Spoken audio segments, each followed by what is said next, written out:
I was 45 minutes early to our anniversary dinner when I saw them. Through the restaurant's plate glass window, I watched my wife of 7 years, Elise, run her perfectly manicured fingers through Trent Lawton's hair. The investment banker, my wife's supposed colleague, leaned in and kissed her with a familiarity that told me this wasn't their first encounter.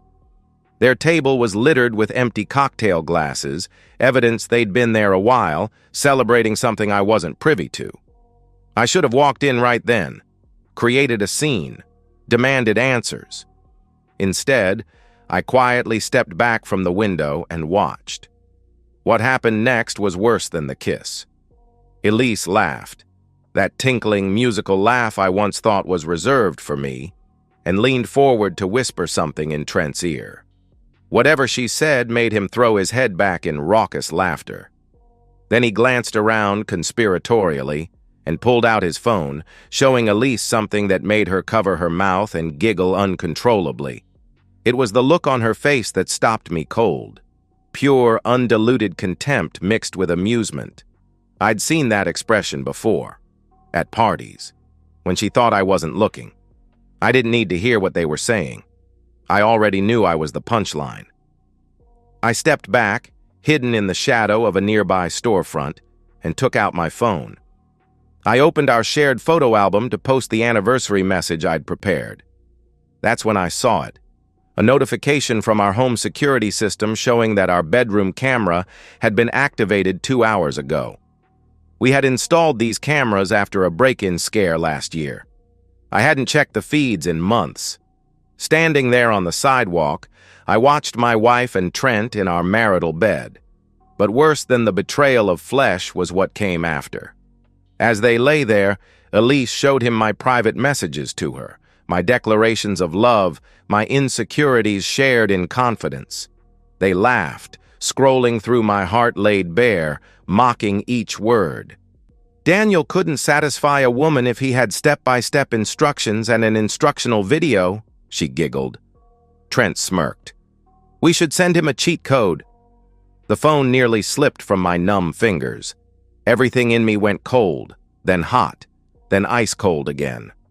I put my phone away, straightened my tie, and walked to my car without looking back at the restaurant. I wouldn't be joining them for dinner after all. Some betrayals can't be confronted. They can only be answered. I met Elise Richards at a cybersecurity conference 5 years ago. I was presenting on digital forensics. She was representing her PR firm that specialized in tech crisis management. She approached me afterward, eyes bright with questions about my presentation. Your methods for tracing digital footprints are fascinating, she'd said, but I'm wondering how you manage to stay ahead of criminals who are constantly evolving their techniques. Her intelligence struck me first. Then her beauty. Tall and elegant with auburn hair that caught the light, Elise commanded attention without seeming to try. Unlike the technical specialists who dominated these conferences, she brought a different perspective, one that saw beyond code to the human element. Our first date was coffee that turned into dinner, that turned into a walk along the riverfront until 3 a.m. I told her things I'd never told anyone. About growing up as the quiet kid who found refuge in computers, about building my company from a one-man operation in my garage to a respected cybersecurity firm with major clients. You see the world differently, she said, squeezing my hand. You notice patterns others miss. When we married 2 years later, I thought I'd found someone who truly saw me, not just the successful business owner, but the man beneath. A man who preferred listening to talking, who found meaning in solving complex puzzles rather than commanding a room. I gave her everything. A house in the exclusive Henderson Hills neighborhood. The freedom to build her own PR consultancy with my connections and investment. Vacations to places she'd always dreamed of visiting. Not because I was trying to buy her love, but because seeing her happy made me happy. You're my rock, Daniel, she used to say, curled against me at night. The one person in this crazy world I can count on. I believed her. I trusted her. I thought our quiet evenings at home, our shared goals, our intimate conversations meant as much to her as they did to me. I was wrong. Looking back, I should have seen the signs earlier. It started with small changes.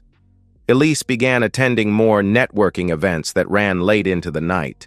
Her wardrobe evolved from elegant to eye-catching.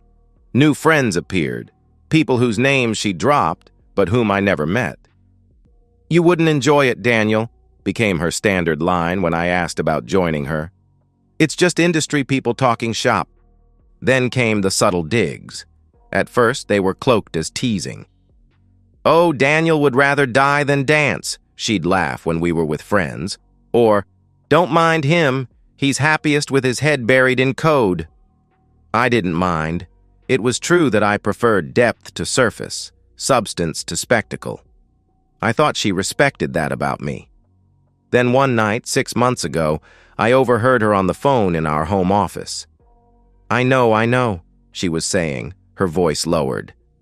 "He's brilliant with computers but completely clueless about people.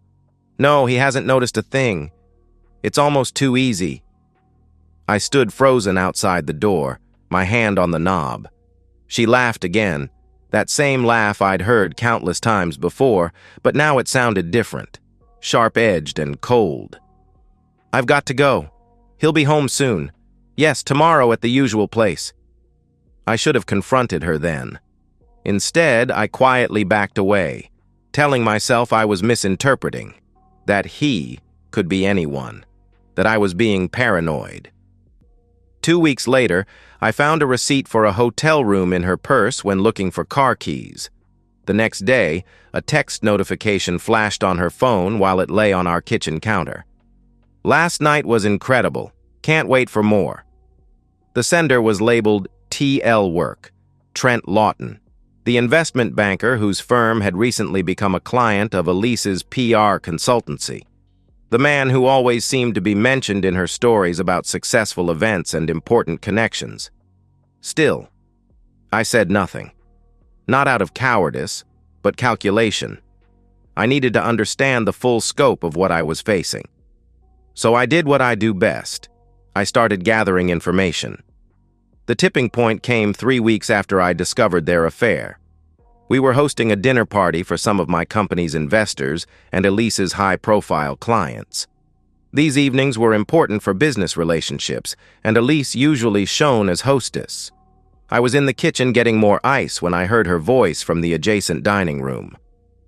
"Honestly, I sometimes wonder if Daniel has any idea what people actually think of him," she was saying, her voice carrying that conspiratorial tone she used when sharing gossip.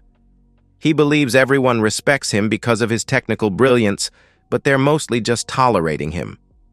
A murmur of uncomfortable laughter followed. "Don't get me wrong," she continued. "He's useful, especially when you need someone to make money without demanding attention. But between us, there's a reason I handle all our social connections. Daniel couldn't charm his way out of a paper bag." I stood motionless, ice bucket in hand, as the conversation continued around me. "Elise, you're terrible," someone said, but with amusement, not reproach. "I'm just being honest," my wife replied. "Some men are meant for the spotlight, and others are meant to work behind the scenes. Daniel's just background material." That's when I heard Trent's voice, smooth and assured. "Some of us are leading men, and some are just supporting cast." More laughter, slightly more relaxed now. I peered around the corner and saw Trent's hand casually resting on the small of Elise's back. She leaned into his touch, almost imperceptibly. In that moment, something crystallized within me. This wasn't just about an affair. This was about systematic humiliation, about a woman who had taken everything I offered and twisted it into ammunition against me. About a man who felt entitled to mock me while sleeping with my wife. They thought I was oblivious, weak, a punchline. I set down the ice bucket and walked back into the dining room, smiling pleasantly as I refilled wine glasses and participated in small talk. But inside, something had fundamentally changed. The quiet, trusting Daniel was gone. In his place stood someone new, someone cold and clear-headed about what needed to be done. Later that night, after our guests had left and Elise had gone to bed claiming a migraine, I sat alone in my home office. On my screen was everything I'd collected over the past weeks. Text messages, emails, location data, security camera footage, a digital record of betrayal. I hadn't yet decided what to do with it all. Until tonight. Now I knew. They had mistaken my silence for blindness, my restraint for weakness. It was time to show them, to show everyone, exactly who they'd been mocking. Planning revenge requires patience. Fortunately, patience has always been my strong suit. For the next month, I maintained our routine. I left for work at 7:30 each morning, returned by 6:30 each evening. I asked about Elise's day, listened attentively to her lies, and kissed her goodnight as though nothing had changed. Meanwhile, I built my case with methodical precision. As a cybersecurity expert, I had tools and knowledge most people couldn't imagine. Accessing Elise's digital life was trivial, not just her messages with Trent, but her entire digital footprint. Private Instagram groups where she shared jokes about our marriage, email threads with friends where she discussed her affair in explicit detail, voice notes she sent to Trent after I fell asleep beside her. "Daniel actually thinks we're trying for a baby," she laughed in one recording. "Can you imagine? As if I'd want to be tied to him forever." Each discovery should have hurt, but I was beyond pain now. Each revelation was simply another piece of evidence, another nail in the coffin I was building for her reputation. But I didn't just collect. I verified. I established chain of custody. I created unassailable timestamps and authentication protocols. When I was finished, no one would be able to dismiss what I had as fabricated or manipulated. Trent proved to be an even easier target. The man was careless with his digital security, using the same password across multiple platforms and leaving his cloud storage practically unprotected. I discovered spreadsheets where he tracked his conquests, including detailed notes about Elise. I found evidence of financial improprieties at his firm, carefully hidden from auditors, but obvious to someone with my skills. Most valuable, though, were the conversations between them about me. "Does he really think people respect him?" Trent had written.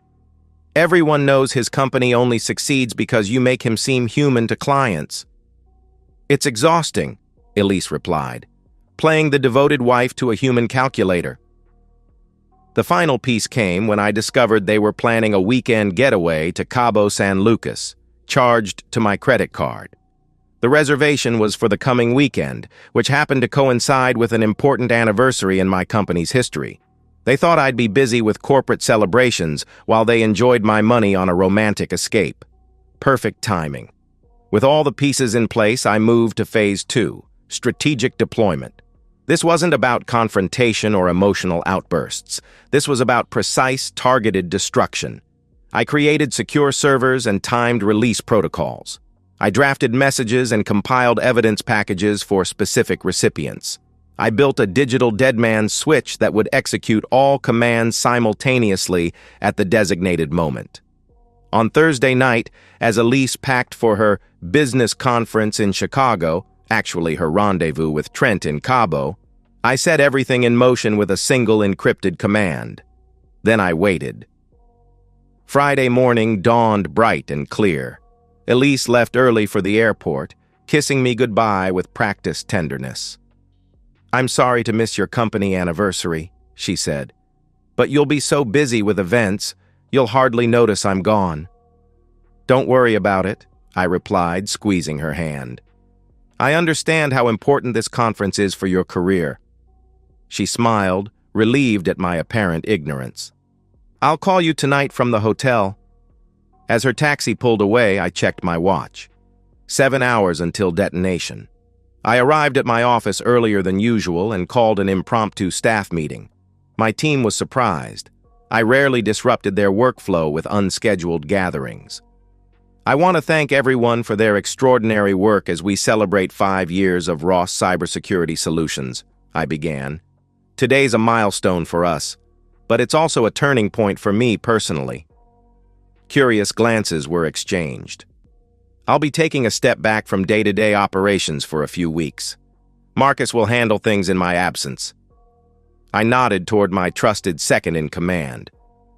I've sent each of you an email with further details. I fielded a few questions, keeping my answers vague but reassuring. Then I returned to my office and closed the door. At precisely 2 p.m., as Elise and Trent were checking into their resort in Cabo, my dead man's switch activated.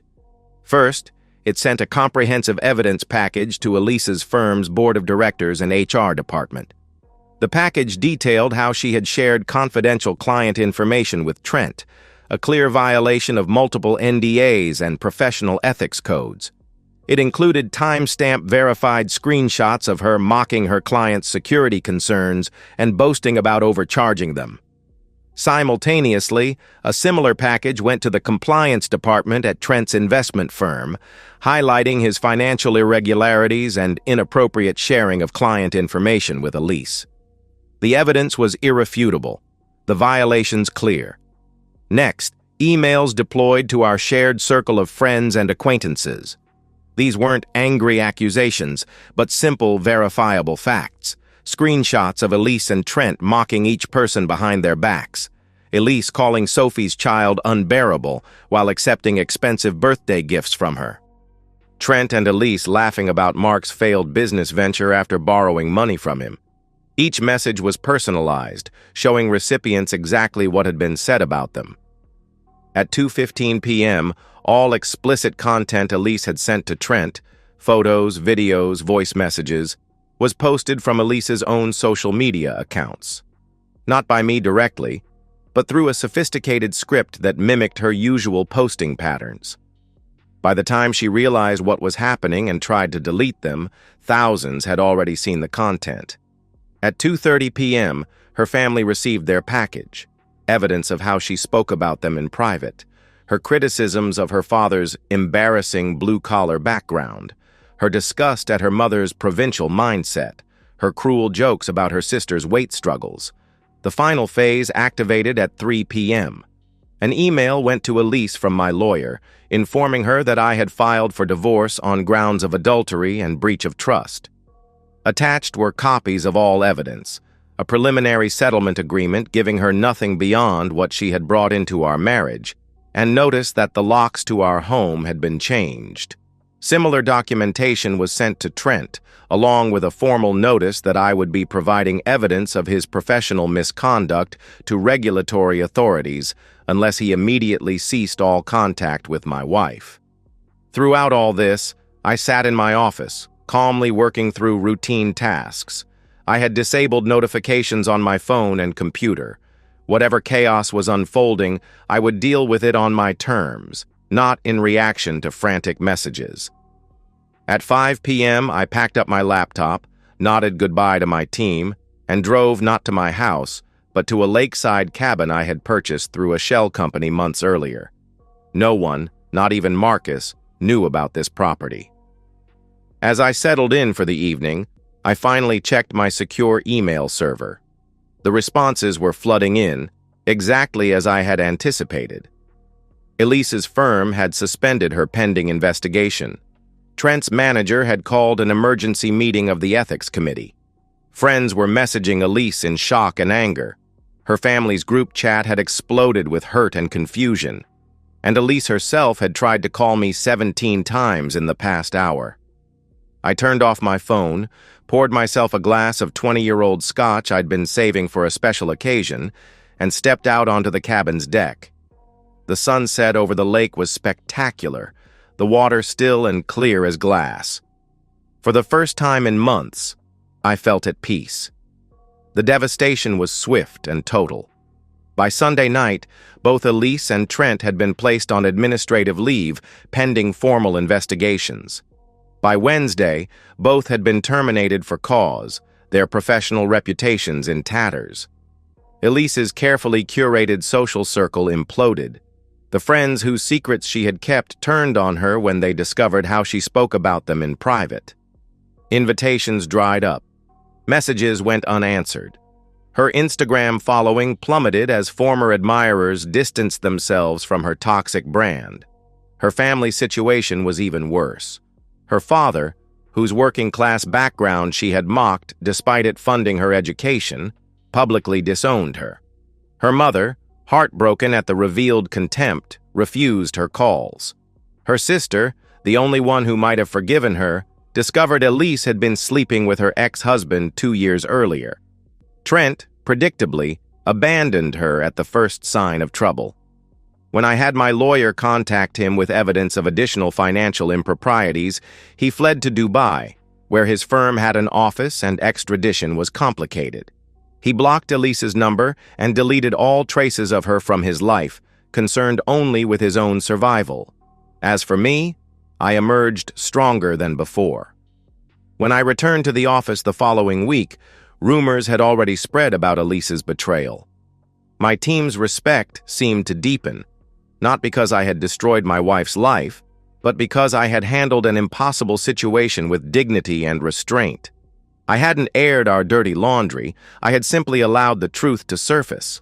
My company's reputation for integrity and discretion actually improved. Several clients reached out to express their support, and 3 major contracts that had been pending finalized within the month. I sold our house, too many memories, and moved permanently to my lakeside property, commuting to the office 3 days a week and working remotely the rest. The solitude suited me. 6 weeks after what media outlets had dubbed the Ross revelation, Elise finally managed to reach me through an email address she hadn't known I monitored. "Please, Daniel, just meet me for coffee. Let me explain.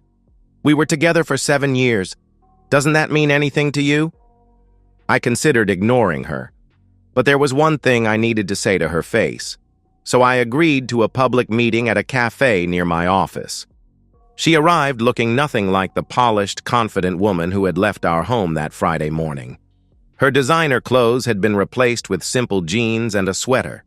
Her makeup was minimal, her hair pulled back in a basic ponytail. The glossy veneer had been stripped away. "Thank you for coming," she said, her voice small. "I wasn't sure you would." I sat down across from her but didn't speak. "What you did?" She began, then stopped. "I understand why you were angry. But did you have to destroy everything? My career, my friendships, my family?" "I didn't destroy anything, Elise," I replied calmly. "I simply revealed the truth. Everything that happened afterward was the natural consequence of your own actions." "But 7 years, Daniel.